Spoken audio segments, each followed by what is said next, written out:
Starting this August, you can't take the LSAT from your bedroom anymore. Almost everybody has to walk into a testing center to do it. And the Law School Admission Council told you why. People testing from home were about 40% of everyone who took the LSAT, but they were the majority of the scores LSAC had to freeze and investigate it. So they were less than half of the test takers, causing most of the problems. Now, everybody's reading this as some disaster for applicants, more stress, more hassle, but I read it the other way. I think this is the best thing that's happened to honest test takers in years. Now, the LSAT at home didn't get retired because it was old, it's because people were cheating on it. This whole move follows a cheating services scandal in the remote test in mainland China. Organized operations cracked the LSAT if you could take it alone in your own room on your own computer. And I want to be clear, this is not about an entire country or a whole group of people.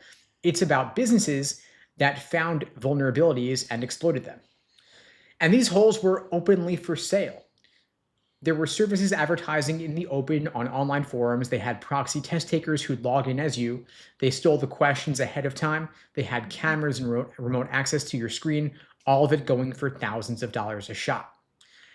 Now, for years, your honest score was getting ranked on the same curve as people with scores that might have been bought. So you did everything right with no promise that the person beside you did.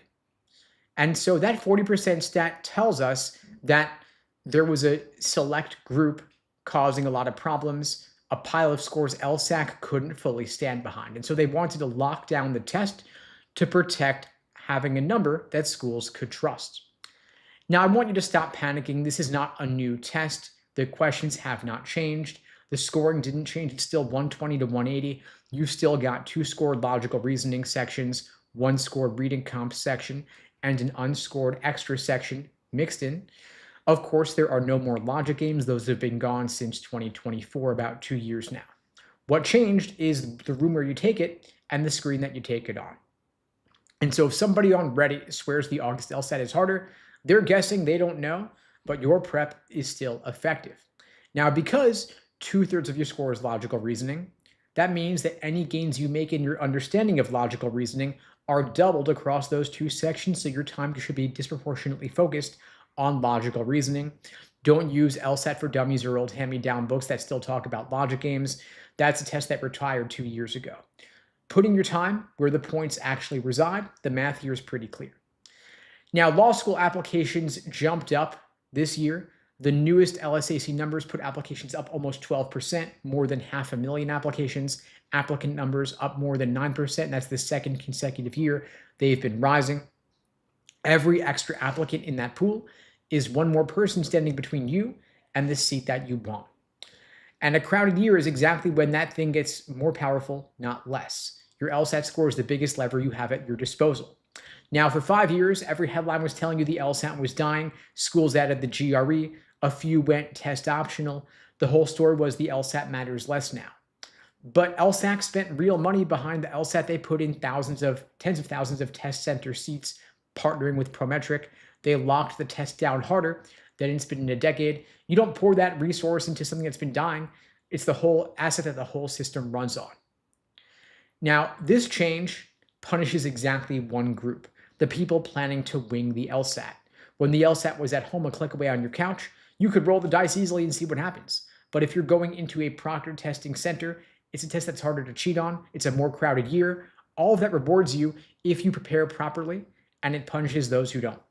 So if your plan was just to wait and see how it goes, that plan just got a lot more expensive.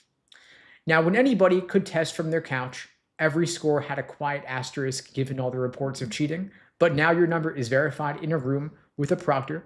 That same 170 plus is worth more in a file because no one's going to question how you got it. Now, schools don't keep your highest score just to be nice. They do it because they need it.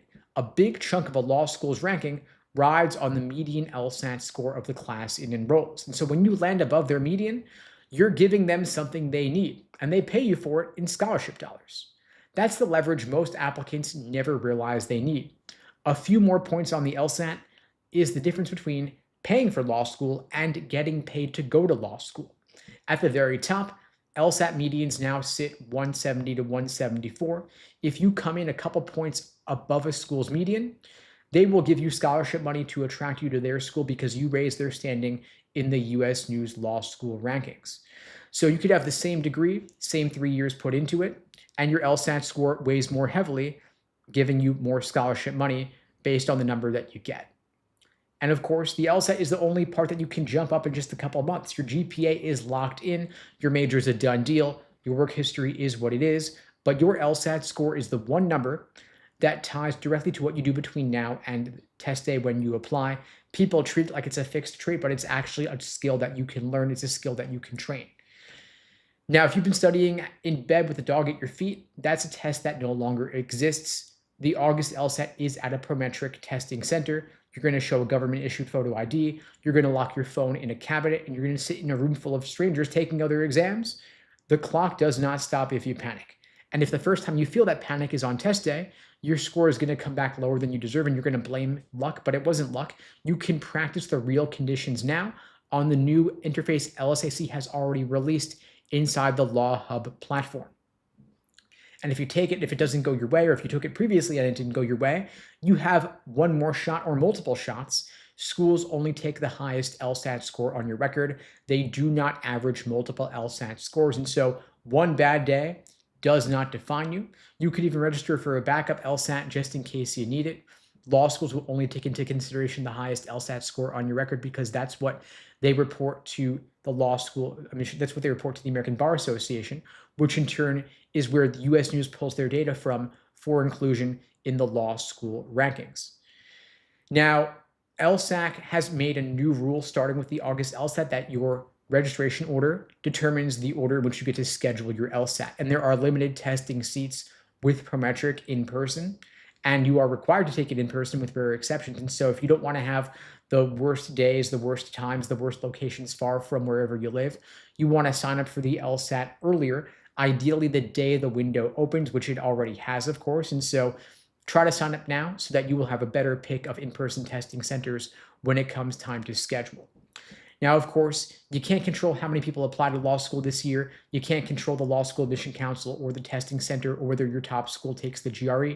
None of that is your decision, but your LSAT score is the one number you can move. And if you want my help getting that score up, I'm here to help you out.